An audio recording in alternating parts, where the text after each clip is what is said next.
The rain hammered against our kitchen windows like angry fingers, each drop a reminder that December in upstate New York could be as unforgiving as the people who lived here. It was 2 a.m, and I sat at our granite countertop, nursing my third cup of coffee and wondering when exactly my marriage had become a performance I wasn't invited to rehearse for. Elena's phone buzzed against the marble surface. Again. The screen lit up with a message preview that made my stomach clench. Can't wait to see you tomorrow. This Christmas party will be special. The sender? Mark Feldman, her former boss. The man she claimed was just a friend, but talked about with the kind of enthusiasm most people reserved for lottery tickets. Luke, what are you doing up? Elena appeared in the doorway, her silk pajamas catching the dim light from the hallway. Even at 2 a.m, she looked put together. It was one of the things that had attracted me to her 8 years ago, that effortless elegance. Now it felt calculated, like everything else about her. Couldn't sleep, I said, gesturing at my laptop. Working on the Morrison security audit.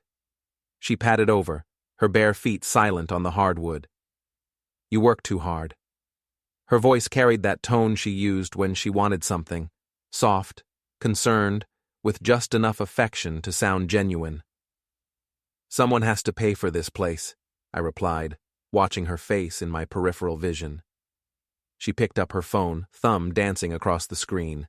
Deleting messages, no doubt. Mark's been asking about you, she said casually, too casually. He wants to make sure you're coming to the Christmas party. I nearly laughed. Mark Feldman asking about me was like a shark asking about the health of a seal. How thoughtful of him. He really respects you, Luke. Your work, I mean. The whole cybersecurity thing fascinates him. Right. And I was Santa Claus. When exactly did Mark become so interested in my professional life? Elena's fingers paused on her phone screen. What's that supposed to mean? Nothing. Just seems like you two have gotten awfully close since you left his agency. She set the phone down with deliberate care. Mark is a friend, a good friend who's been supportive during a difficult career transition. Supportive how? The question hung in the air between us like a challenge. Elena's jaw tightened almost imperceptibly, a tell I'd learned to recognize over 8 years of marriage. He's been a mentor, someone I can talk to about the industry. At the Hilton last month? The words slipped out before I could stop them. Elena's eyes widened, then narrowed. How did you... Your credit card statement. Business dinner, you said? She recovered quickly. I had to give her that. Yes, business. We were discussing a potential consulting opportunity. Until midnight? It was a long conversation. I nodded slowly, letting the silence stretch. Elena fidgeted with her wedding ring, another tell. She only did that when she was lying. I'm going back to bed, she said finally. You should too. You look tired. Before we dive deeper into this story, I have one small request. Please subscribe, drop a like, comment, and hit that hype button to boost this channel so more people can discover these incredible Reddit stories. I watched her leave, noting how she took her phone with her. In 8 years of marriage, Elena had never taken her phone to bed. She claimed the blue light disrupted her sleep. Apparently, some disruptions were worth it.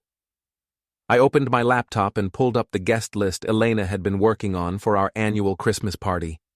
37 names, including Mark Feldman at the very top.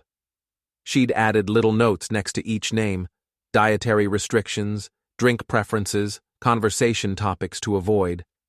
Next to Mark's name, she'd written, Champagne, loves talking about his new condo, ask about his art collection. I stared at that last note. Elena hated art. She'd made me return a painting I'd bought for our anniversary because it clashed with the aesthetic of the room. My phone buzzed. A text from my best friend, Harry Cole. Still up? Saw your light on when I drove by? Harry lived 3 streets over and worked irregular hours as a private investigator. He'd been my roommate in college and the best man at my wedding. If anyone would understand what I was dealing with, it would be him. Come over, I typed back. Coffee's fresh. 20 minutes later, Harry stood in my kitchen, shaking rain from his leather jacket. He was built like a linebacker who'd discovered donuts, still solid, but softer around the edges. His dark hair was streaked with premature gray, and his eyes held the kind of weariness that came from seeing too much of humanity's worst impulses. "You look like someone stole your Christmas cookies," he said, helping himself to coffee. "Elena's having an affair." Harry paused, mug halfway to his lips. "You sure?" "Pretty sure. With her former boss, Mark Feldman. The guy who looks like he stepped out of a men's magazine? That's him."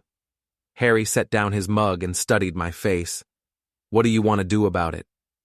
It was a loaded question. Harry had been a cop for 12 years before becoming a PI. He'd seen marriages implode in every possible way. He knew the options: confrontation, counseling, lawyers, or revenge. "I want to make them both regret it," I said. "Luke, I'm not talking about anything illegal or violent. I'm talking about consequences, real consequences." Harry was quiet for a long moment. "What kind of consequences?" I pulled up Elena's party planning documents on my laptop. "She's throwing this Christmas party, inviting everyone we know, plus Mark and his crowd. She thinks she's being clever, hiding in plain sight. And I want to give our guests something to really talk about." Harry leaned back in his chair. "You're playing with fire, man. Elena's not going to take public humiliation lying down." "Good. I'm tired of her taking everything lying down with Mark." That was terrible. "I'm not feeling particularly witty right now." Harry studied the guest list over my shoulder. 37 people. That's a lot of witnesses. "That's the point. What do you need from me?" I'd been hoping he'd ask. "Surveillance. Nothing fancy, just confirmation. Photos. Maybe some audio if you can manage it." "I can manage it. But Luke, once we go down this road, there's no going back. You sure you want to blow up your marriage over this?" I thought about Elena's phone buzzing at 2 a.m, about her sudden interest in working late, about the way she'd started dressing differently, buying new lingerie she never wore for me, and the subtle changes in her behavior that had been accumulating for months. "She already blew it up," I said. "I'm just making sure everyone knows who lit the fuse." Harry nodded slowly. "When's the party?" "December 23rd, 3 days. "That's not much time. It's enough." As if summoned by our conversation, Elena appeared at the top of the stairs. "Luke, is everything okay? I heard voices." "Harry stopped by," I called back. "Work stuff." "Oh, hi, Harry." Her voice carried down the stairs, polite but cool. Elena had never particularly liked Harry. She claimed he was a bad influence, always filling my head with cynical ideas about people. Turned out, some cynical ideas were just accurate observations. "I should go," Harry said quietly. "We'll talk tomorrow." After he left, I sat alone in the kitchen, listening to the rain and planning. Elena thought she was smart, conducting her affair right under my nose, using our Christmas party as cover for whatever she and Mark had planned. But Elena had always underestimated me. She saw me as the reliable husband who paid the bills and fixed the computers and never asked too many questions. The kind of man who would accept whatever story she fed him because it was easier than confronting the truth. She was about to learn how wrong she was. I opened my laptop and began typing. If Elena wanted to play games, I'd give her a game she'd never forget. The Christmas party was going to be memorable, all right, just not in the way she expected. The next morning arrived gray and bitter, matching my mood perfectly. Elena had already left for her early meeting by the time I came downstairs, leaving behind only the faint scent of her expensive perfume and a coffee mug in the sink. The same perfume she'd started wearing 3 months ago. The same time her friendship with Mark had intensified. I called in sick to work, something I rarely did, and drove to Harry's office in downtown Albany. His building was a converted warehouse that housed a collection of small businesses, a bail bondsman, 2 lawyers who specialized in personal injury cases, and Harry Cole Investigations, the kind of place where people came when their lives had taken an unexpected turn. Harry's office was exactly what you'd expect from a former cop turned PI. Cluttered desk, filing cabinets that had seen better decades, and a coffee maker that looked like it belonged in a museum. He was on the phone when I walked in, gesturing animatedly at someone who clearly wasn't getting the message. "No, Mrs. Patterson, I cannot prove your neighbor is stealing your newspapers by hiding in your bushes with night vision goggles. That's called stalking, and it's illegal." He caught my eye and held up one finger. "Yes, I understand you're frustrated. No, I will not dress up as a delivery man to catch him in the act." He hung up and shook his head. "Sometimes I miss the simplicity of drug busts and domestic disturbances." "Rough morning?" "You have no idea. But let's talk about your situation. I've been thinking about what you said last night." Harry pulled out a legal pad covered in his illegible handwriting. "If we're going to do this, we need to be smart about it. Elena's not stupid, and neither is Mark. They've managed to keep this quiet so far. What do you suggest?" "First, we need proof. Real proof, not just suspicious behavior and credit card statements. Photos, messages, something that removes any doubt." I nodded. "How do we get that?" "Leave that to me. I have some equipment that might help." Harry opened his desk drawer and pulled out a small device that looked like a thumb drive. "GPS tracker. Magnetic. Stick it under her car and we'll know everywhere she goes." "Is that legal?" "It's your wife's car, isn't it? Registered in both your names?" "Yes." "Then it's legal. Morally questionable, maybe, but legal." I took the device, surprised by how light it was. "What else?" "We need to know their communication patterns. Are they texting, calling, using some app you don't know about?" "She's been very careful with her phone lately. Takes it everywhere, even to the bathroom." "That's a tell. People in affairs become paranoid about their phones." Harry leaned back in his chair. "Here's what we're going to do. Tonight when she's asleep, you're going to clone her phone." "Clone it?" "Make a copy of everything on it. Messages, call logs, photos, apps, everything." He pulled out another device, this one slightly larger. "This little beauty will do the job in about 10 minutes. Just plug her phone in while she's sleeping." I stared at the device. "Harry, this feels like crossing a line." "She crossed the line when she started sleeping with Mark. You're just evening the playing field."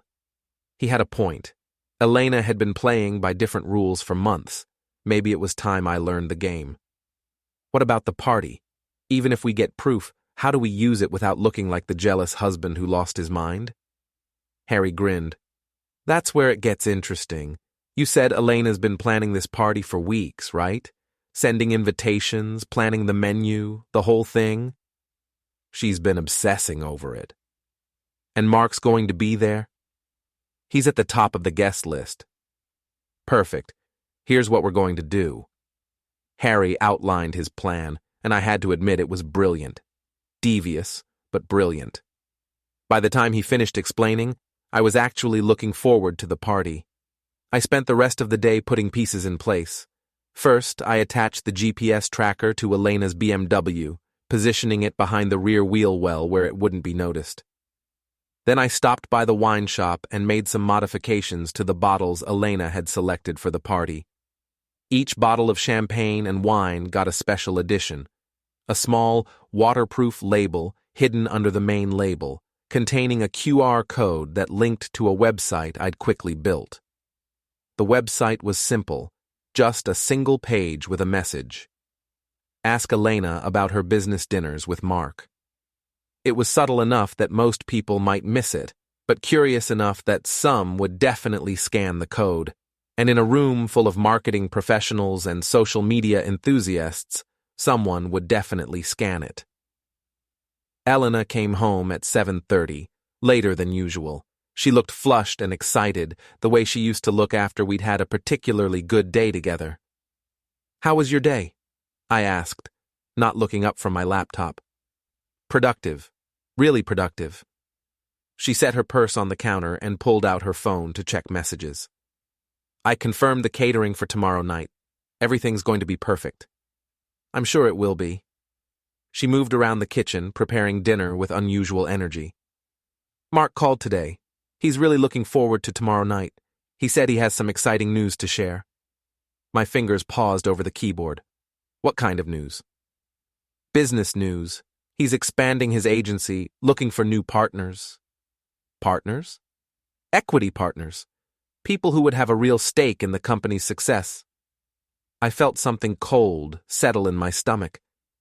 And he thinks you'd be interested in something like that? Elena's smile was radiant. He thinks I'd be perfect for it. Perfect. Right. I wondered what kind of partnership Mark had in mind, and whether it involved actual business or just Elena lying on her back in his new condo. That's great, honey. I'm happy for you. She came over and kissed the top of my head, something she hadn't done in months. I love you, Luke. I know I've been distracted lately, but everything's going to work out perfectly. After dinner, Elena spent an hour on the phone with someone, speaking in low tones in her home office. I caught fragments of conversation. Tomorrow night, perfect opportunity, and he won't suspect anything. At 11:30, she finally came to bed.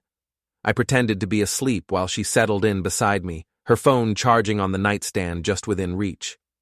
I waited until her breathing became deep and regular, then carefully reached for her phone. The cloning device Harry had given me was small enough to fit in my palm. I connected Elena's phone to it and watched the progress bar crawl across the screen.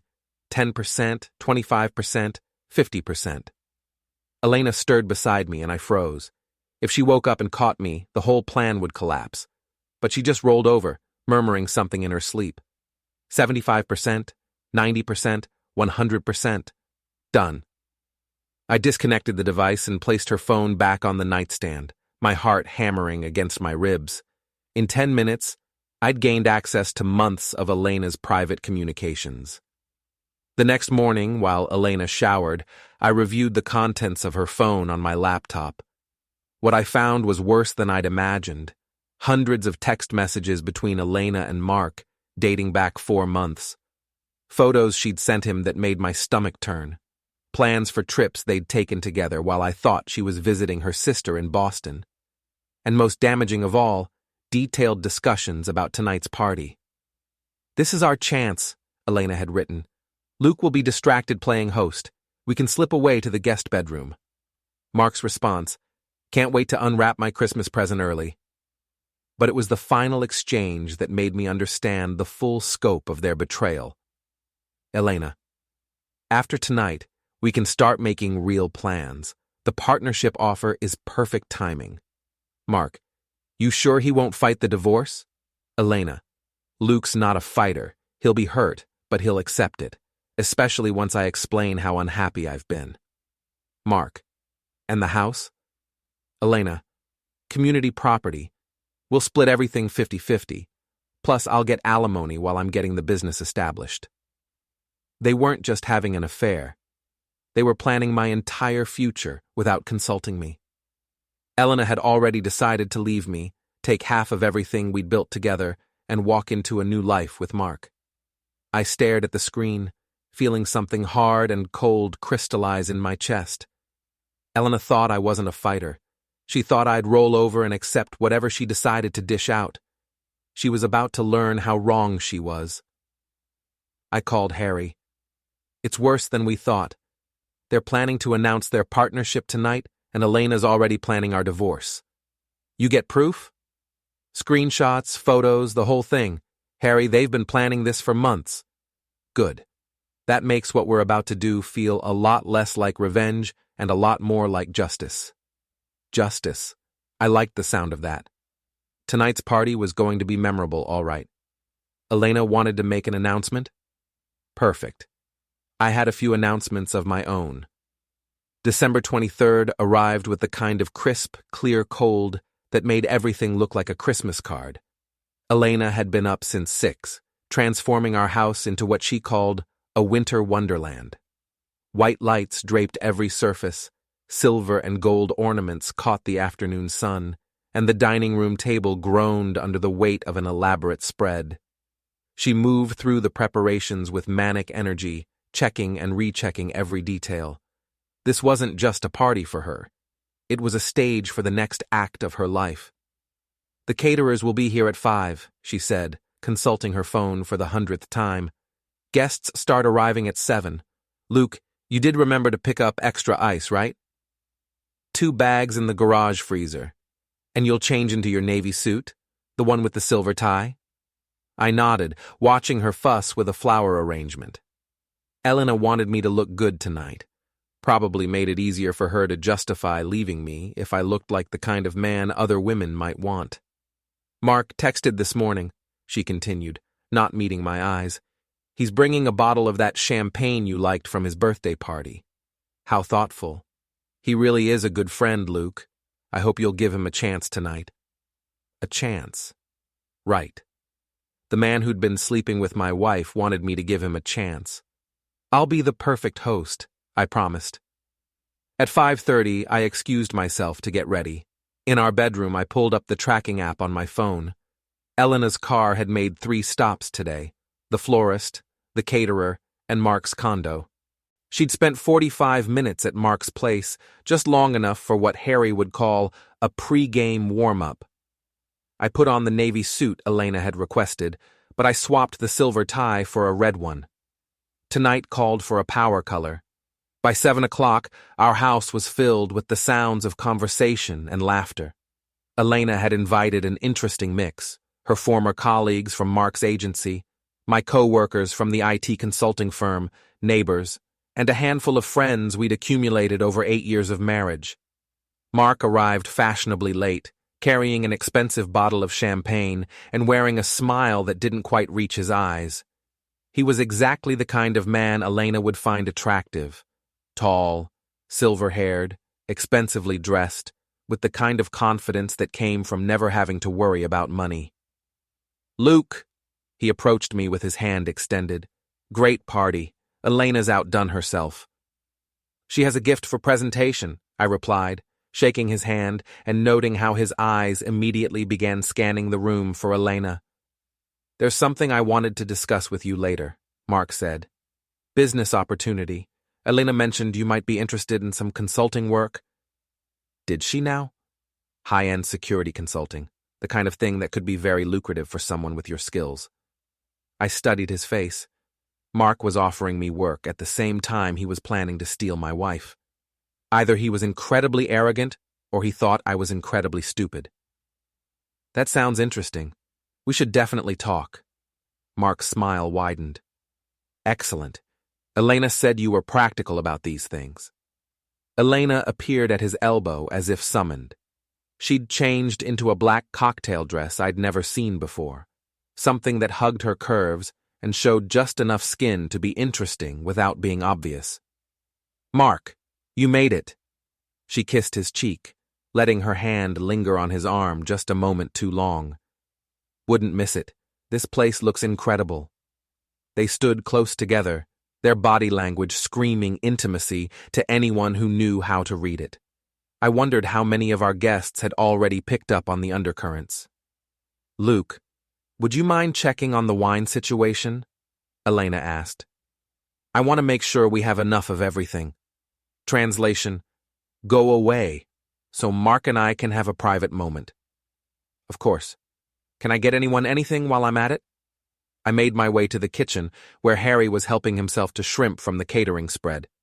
He'd arrived early and positioned himself with a clear view of the main party area. "How's it going?" he asked quietly. They're not even trying to hide it. "Look." Through the kitchen doorway, we could see Elena and Mark in animated conversation, standing closer than friends should stand. As we watched, Mark's hand brushed Elena's lower back. "Bold," Harry observed. "Either they think you're blind, or they want you to see. Maybe both. You ready for this?" I nodded. "Start recording whenever you're ready." Harry had positioned several small cameras around the house, disguised as decorative objects. Nothing illegal. It was my house after all, but enough to capture whatever happened tonight. At 8:30, Elena clinked a knife against her champagne glass. "Everyone, can I have your attention for just a moment?" The conversation died down as 37 pairs of eyes turned toward her. Elena stood in the center of the room, radiant in the soft lighting, with Mark positioned strategically at her side. "I wanted to thank everyone for coming tonight," she began. "This has been such an important year for me, both personally and professionally.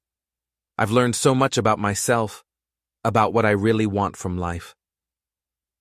She paused, letting her gaze sweep the room before settling on me. "Sometimes we have to be brave enough to pursue our dreams, even when it means making difficult changes."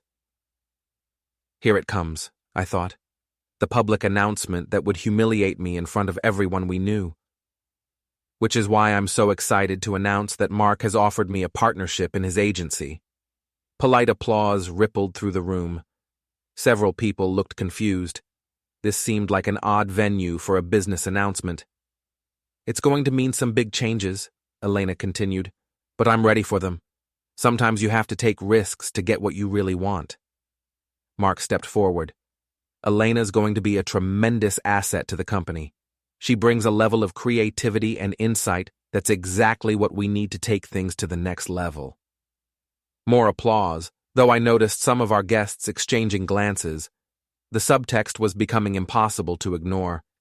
"In fact," Mark continued, "Elena and I have been working very closely on this transition. Very closely." That was my cue. "How closely?" I asked, my voice carrying clearly across the suddenly quiet room. Elena's smile faltered. "What do you mean?" I pulled out my phone and opened the photo gallery.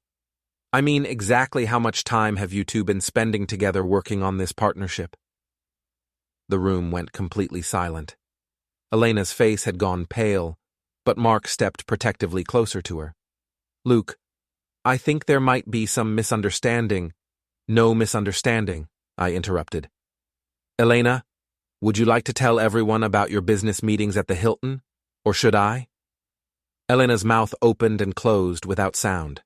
Several guests had pulled out their own phones, sensing drama. "Or maybe you'd prefer to discuss the text messages," I continued. "The ones where you and Mark plan to use tonight's party as cover for a romantic encounter in our guest bedroom?" The silence was deafening. Elena looked like she'd been slapped. "Luke, you're being ridiculous." "Am I?" I swiped to a screenshot of her text messages and held up the phone. "Would you like me to read some of these out loud? I'm sure everyone would find them very educational." Mark finally found his voice. "This is inappropriate. You're obviously upset about something, but this isn't the time or place." "You're right," I said. "This isn't the time or place for you to be planning to sleep with my wife." But apparently that didn't stop you. Someone in the crowd gasped. Elena was shaking now, whether from anger or fear I couldn't tell. "Everyone should probably go," she said quietly. "Actually," I said, "I think everyone should stay. Elena wanted to make announcements tonight. Let's make sure we cover everything." I looked around the room at the faces of our friends, neighbors, and colleagues. Some looked shocked, others uncomfortable, but most looked fascinated. Elena had wanted a memorable party. Mission accomplished. The partnership Elena mentioned? It's not just business. Elena and Mark have been having an affair for 4 months. They've been meeting at hotels, planning trips together, and using Elena's work as cover for their relationship. Elena found her voice. "Luke, stop. Please." "But wait. There's more," I continued, feeling oddly calm. "Elena's also been planning our divorce.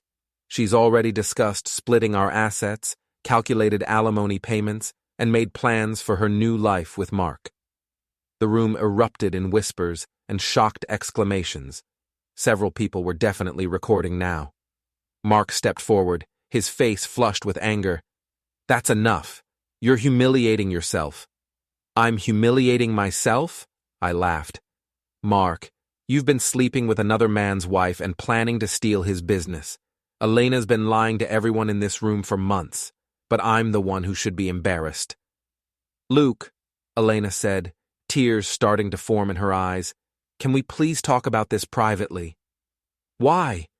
You didn't want privacy when you were texting Mark about how excited you were to unwrap your Christmas present early tonight. You didn't want privacy when you were planning to announce your partnership to all these people. You only want privacy now that the truth is coming out." I looked around the room one more time. Elena wanted everyone to know about her new partnership tonight. Well, now you know. Elena and Mark aren't just business partners. They're lovers. They've been planning this for months, using our Christmas party as the perfect cover for their announcement. Elena was crying openly now, but they weren't tears of sadness. They were tears of rage. "You have no right." "I have every right. This is my house. These are my friends too, and you're my wife. At least until the divorce papers you've already been planning get filed." The party was over. People began gathering their coats and purses, murmuring among themselves as they headed for the door. Several stopped to shake my hand or offer quiet words of support. Elena stood in the center of the room, her perfect party in ruins around her. Mark had his arm around her shoulders, but his face showed he was calculating the damage to his own reputation. Harry appeared at my side. "Feel better?" I watched Elena and Mark huddle together, whispering urgently while the last of the guests filed out. "Actually," I said, "I feel great. But I have a feeling this is just the beginning." Elena looked up at me, her eyes blazing with fury. "You're going to regret this, Luke. You have no idea what you've just done." I smiled at her. "Merry Christmas, Elena. Thanks for the memorable party." The house felt cavernous after the last guest left. Elena and Mark stood in our living room, surrounded by the debris of the ruined party, abandoned champagne glasses, scattered napkins, and the lingering scent of expensive perfume and betrayal. "You need to leave," Elena said to me, her voice shaking with rage. "Both of you need to leave so Mark and I can figure out how to fix this." I settled into my favorite armchair, making it clear I wasn't going anywhere. "This is my house, Elena. If anyone's leaving, it won't be me." Mark straightened his tie, trying to regain some composure. "Luke, I understand you're upset, but what you did tonight was unacceptable. You humiliated Elena in front of her colleagues and friends." "Her colleagues and friends," I repeated. Interesting choice of words. What about my friends, Mark? What about my colleagues? They were here too, watching my wife announce her affair with her former boss. "It's not an affair," Elena snapped. "We're adults making adult decisions about our futures." "Right. Adults who sneak around behind their spouse's back, lie about business meetings, and plan divorces without bothering to mention it to the person they're married to." Harry, who had been quietly cleaning up in the kitchen, appeared in the doorway. "Elena, Mark, I think you should know that everything that happened here tonight was recorded." Elena's face went white. "You can't do that. This is private property." "Luke's private property," Harry corrected. "And he can record whatever he wants in his own home, especially when his wife is planning to commit adultery in the guest bedroom." Mark stepped forward, his composure finally cracking. "You recorded us?" "We recorded everything," I said. "The announcement, the confrontation, your reactions, all of it." "That's illegal." "Actually, it's not," Harry interrupted. "New York is a one-party consent state for recording conversations. Since Luke consented to the recording in his own home, everything we captured is perfectly legal." Elena sank onto the couch, her head in her hands. "What do you want, Luke?" "What do I want?" I stood up, feeling energy coursing through me for the first time in months. "I want honesty, Elena. I want you to stop pretending this is about business partnerships and adult decisions. I want you to admit what you've been doing." "Fine," she said, looking up at me with defiant eyes. "Yes, Mark and I are together. Yes, we've been seeing each other for months. And yes, I was planning to ask for a divorce after the holidays." "Why after the holidays?" Elena and Mark exchanged glances. Mark nodded slightly. Because I wanted to make sure the partnership was finalized first, Elena said. I needed to know I had financial security before I left you. The casual cruelty of it hit me like a physical blow. Elena had been planning my abandonment like a business transaction, making sure all her pieces were in place before she destroyed my life. How long have you been planning this? I asked. Since October, Mark answered. Elena came to me with concerns about your marriage. She felt unfulfilled, unappreciated. I offered her a shoulder to lean on. I bet you did. It wasn't supposed to happen this way, Elena said. We tried to keep things professional, but we have a connection you and I never had, Luke. Mark understands my ambitions. He supports my dreams. Your dreams of taking half my assets and walking away? Your assets? Elena's voice rose. I've been contributing to this marriage for 8 years. I have just as much right to our property as you do. Contributing how? By lying, by cheating, by planning my humiliation. Mark stepped between us. This isn't productive. Elena, we should go. Let Luke process what happened tonight. Go where? I asked. To your condo, Mark? The one Elena's been visiting for months while I thought she was working late? Mark's jaw tightened. My relationship with Elena is none of your business. It became my business the moment she started sleeping with you while she was still married to me. Luke, Elena said, standing up, I want you to know this isn't personal. You're a good man, but we're not right for each other. We haven't been right for each other in years. When exactly did you figure that out? Before or after you met Mark? She didn't answer, which was answer enough. I'm going to pack some things, Elena said. I'll stay at Mark's until we can work out the details. What details? The divorce, Luke. The property settlement. Custody of the house. Custody of the house? I want to buy out your half, Mark said. Elena loves this place, and I'm in a position to make a generous offer. I stared at him. You want to buy my house so you can live in it with my wife? Ex-wife soon enough. The audacity was breathtaking. Mark wasn't content to steal Elena. He wanted to erase me entirely, moving into my home and my life like I'd never existed. That's not going to happen, I said. Luke, be reasonable, Elena said. You can't afford this place on your own, and I can't afford to walk away from my investment in it. Your investment?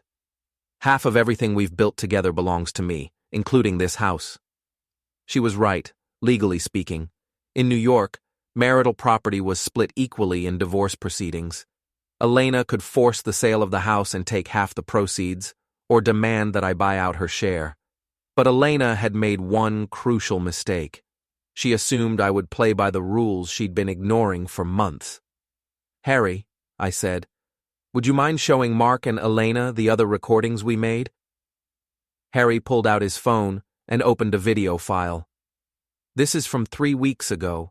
Elena's car at the Hilton downtown, arriving at 2 p.m. and leaving at 6 p.m. on a Tuesday afternoon when she told Luke she was visiting her sister in Boston. Elena's face flushed. You've been following me? GPS tracker on your car, I said. Perfectly legal, since both our names are on the registration. Harry swiped to another file. This is from last weekend. Mark's condo building, Saturday afternoon. Elena's car in the parking garage for 4 hours. You're sick, Elena said. Both of you are sick. This is harassment, Mark added. We could have you arrested. For what? Harry asked. Tracking a vehicle that belongs to Luke? Recording conversations in Luke's own home? Taking photographs in public places? You can't use any of this in court, Elena said. Actually, we can, I replied. New York is a no-fault divorce state, which means adultery doesn't affect property division. But it does affect spousal support, and it definitely affects public opinion. Elena went very still. What do you mean? I pulled out my phone and showed her the screen. Funny thing about social media, Elena. Once something gets posted, it spreads pretty quickly. Her eyes widened as she read the post I'd prepared but not yet published. Some people think marriage is just a business arrangement. My wife Elena and her business partner Mark Feldman certainly do. Here's what happened at our Christmas party tonight when they announced their partnership.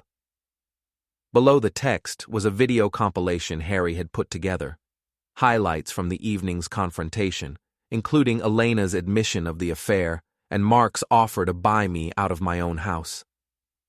"You wouldn't," Elena whispered. "I haven't yet," I said, "but I'm considering it. You wanted to make announcements tonight, Elena. Maybe we should make sure everyone gets the full story." Mark stepped forward, his face red with anger. "You post that, and I'll sue you for defamation." "Truth isn't defamation, Mark, and everything in that video came from your own mouths." "Luke," Elena said, her voice taking on a pleading tone, "please, think about what you're doing. This will hurt both of us." "It'll hurt you more than me. I'm not the one who cheated. But you're the one who's acting crazy. People will see this and think you've lost your mind." "Maybe. Or maybe they'll think I'm a man who got tired of being lied to." Elena looked at Mark, who nodded grimly. "What do you want?" she asked. "I want you to leave, tonight. Both of you. I want you to take whatever you can carry and get out of my house." "Luke, you can't just kick me out. I live here too. You live at Mark's now, remember? You said so yourself. My clothes, my things. We'll be here when you come back with a lawyer to work out the details. But tonight, you leave." Elena looked around the room, at the Christmas decorations she'd spent hours arranging, at the home we'd built together over 8 years of marriage, at the life she was walking away from. "Fine," she said. "But this isn't over, Luke. You can't humiliate me like this and expect me to just disappear quietly." "I'm counting on it," I replied. As Elena packed a suitcase and Mark waited by the door, Harry pulled me aside. "You sure about this approach?" he asked quietly. "You're backing them into a corner, and cornered people do unpredictable things." "Good," I said. "I'm tired of being predictable." 20 minutes later, Elena and Mark were gone, leaving behind only the lingering scent of Elena's perfume and the echo of threats and promises. I stood in my living room, surrounded by the remnants of the Christmas party, and realized something had fundamentally changed.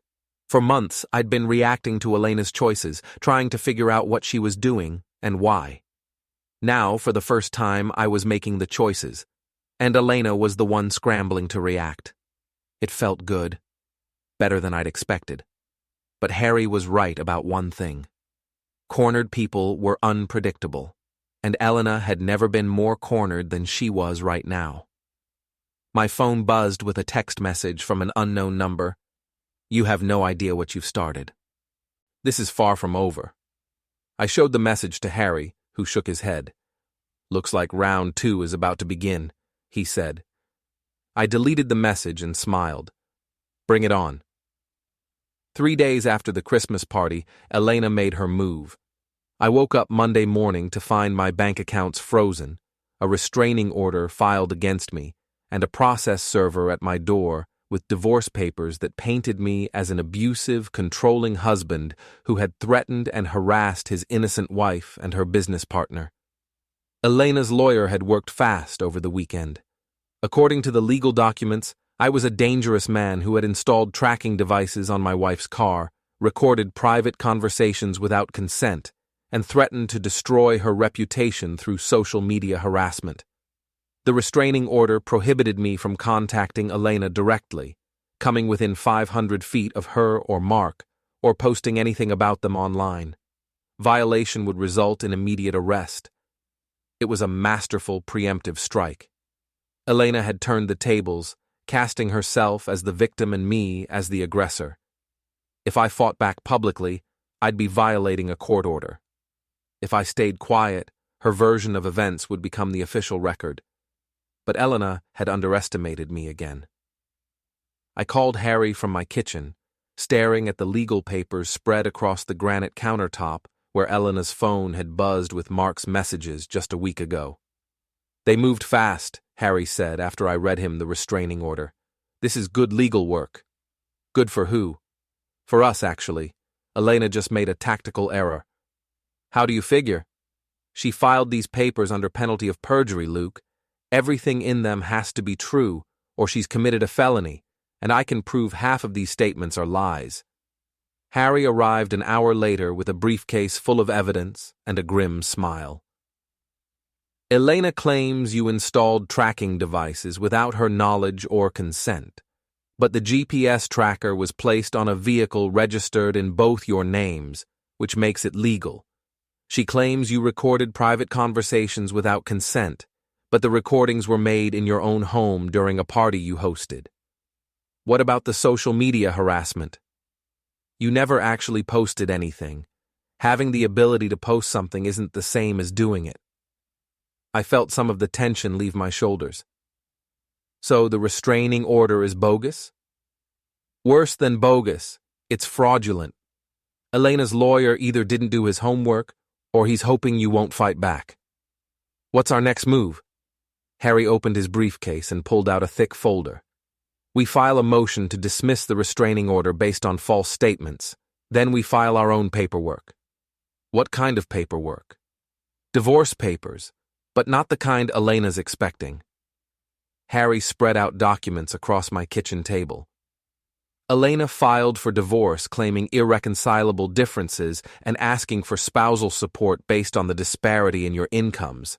Standard stuff. And? She made one crucial mistake. She filed in Albany County, where you both live and work. That means the case will be heard by Judge Patricia Morrison. I recognized the name. Judge Morrison had a reputation for being tough on fraud and perjury. She'd been a prosecutor before becoming a judge, and she didn't tolerate lies in her courtroom. Elena doesn't know Judge Morrison's history, Harry continued. But I do, and Judge Morrison is going to be very interested in the evidence we've collected. What evidence? Harry pulled out a tablet and opened a video file.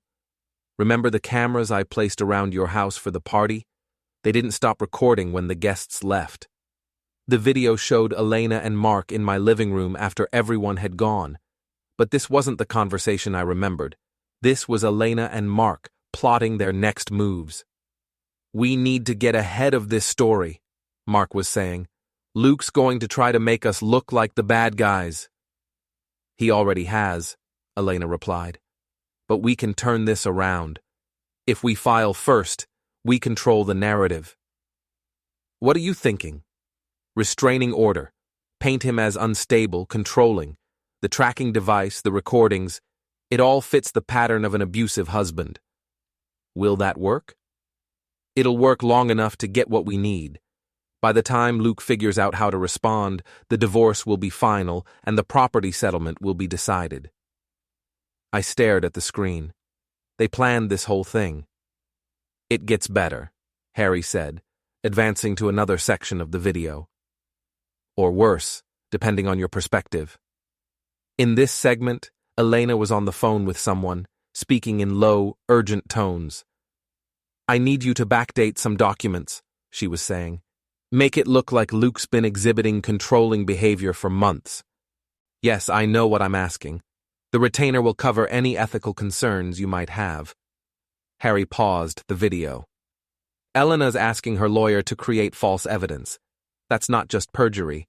It's conspiracy to commit fraud. Can we use this? We can use all of it. But Luke, once we file this motion, there's no going back. Elena's going to realize she's been caught, and she's going to get desperate. More desperate than filing false restraining orders? Much more desperate. I thought about Elena's text message. This is far from over. She'd been right about that. File the motion, I said. 2 days later, we were in Judge Morrison's courtroom. Elena sat at the plaintiff's table with her lawyer, a smooth-talking man in an expensive suit who kept checking his phone. She'd dressed carefully for the hearing, conservative business suit, minimal makeup, the picture of a professional woman seeking protection from an unstable husband. Mark sat in the gallery behind her, offering moral support and probably calculating the cost of Elena's legal strategy. Judge Morrison was exactly what I'd expected. Mid-50s, gray hair, sharp eyes that missed nothing. She'd reviewed all the paperwork before the hearing, and her expression suggested she wasn't impressed with what she'd read. "Counselor," she said to Elena's lawyer, "I've reviewed your client's petition for a restraining order. These are serious allegations." "Yes, Your Honor. My client has been subjected to months of escalating harassment and surveillance by her husband. She fears for her safety." "Mr. Hartman," Judge Morrison said, turning to me, "how do you respond to these allegations?" My lawyer, a sharp woman named Rebecca Chen, whom Harry had recommended, stood up. "Your Honor, we move to dismiss the restraining order based on false statements made under penalty of perjury.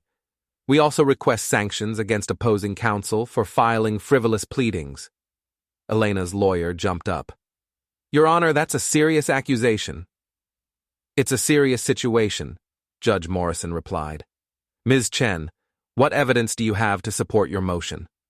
Rebecca activated a laptop connected to the courtroom's projection system. "Your Honor, we have video evidence that the plaintiff's statements were knowingly false when made." The video began playing on the large screen at the front of the courtroom. Elena's face went pale as her own voice filled the room. "Restraining order. Paint him as unstable, controlling." The courtroom was silent, except for the sound of Elena and Mark plotting their legal strategy. When the video reached Elena's phone call about backdating documents, Judge Morrison held up her hand. "That's enough," she said. "Counselor, does your client wish to withdraw her petition?" Elena's lawyer was frantically whispering with Elena, who was shaking her head emphatically. "Your Honor," the lawyer said, "we maintain that the restraining order is justified based on what?" Judge Morrison interrupted. "Based on evidence your client just admitted on video was fabricated?" "Your Honor, that video was obtained illegally in Mr. Hartman's own home during a conversation that took place after your client had already announced her intention to divorce him." Judge Morrison's voice carried a dangerous edge. "Counselor, I suggest you reconsider your position." Elena stood up suddenly. "Your Honor, I'd like to withdraw the petition." Her lawyer grabbed her arm, but Elena shook him off. "I withdraw the petition for a restraining order," she said clearly. Judge Morrison nodded. "Motion granted. The restraining order is dismissed." She turned to Elena's lawyer. "Counselor, I'm referring this matter to the State Bar for investigation. Filing false statements under penalty of perjury is a serious ethical violation." As we left the courtroom, Elena caught up with me in the hallway. "Luke, we need to talk." "I thought you were afraid for your safety." Her composure finally cracked. "You don't understand what you've done. Mark's agency is finished. His reputation, my career, you've destroyed everything. You destroyed it when you decided to lie under oath. We can still fix this," she said desperately. "The divorce doesn't have to be ugly. We can work something out privately." "Like you worked out your affair privately?" Elena's eyes filled with tears, but they looked more like tears of frustration than sadness. "I loved you once, Luke. Doesn't that count for anything?" "Once," I repeated, "but not enough to keep you from planning my humiliation. Not enough to keep you from trying to steal my house, and definitely not enough to keep you from committing perjury to get what you wanted." Mark appeared at Elena's side, his face grim. "Elena, we need to go. My lawyer wants to see us immediately." "Your lawyer?" "The State Bar investigation. If Elena's lawyer gets sanctioned, it could affect my agency's license." I watched them walk away, Elena leaning on Mark for support, both of them facing the consequences of their choices for the first time. Rebecca appeared beside me. "How do you feel?" I considered the question. 3 weeks ago, I'd been a man whose wife was planning to leave him, take half his assets, and humiliate him publicly. Elena had counted on my passivity, my willingness to accept whatever she decided to dish out. Now Elena was facing a perjury investigation, Mark's business was in jeopardy, and their carefully planned future was crumbling around them. "I feel like justice was served," I said. "What's next?" "Next, we finish what they started. Elena wanted a divorce? She's going to get one. But on my terms, not hers. As we walked out of the courthouse, snow began falling, the first real snow of the season. Christmas was over, but winter was just beginning. For Elena and Mark, it was going to be a very long, cold season indeed. And for the first time in months, I was looking forward to seeing what came next.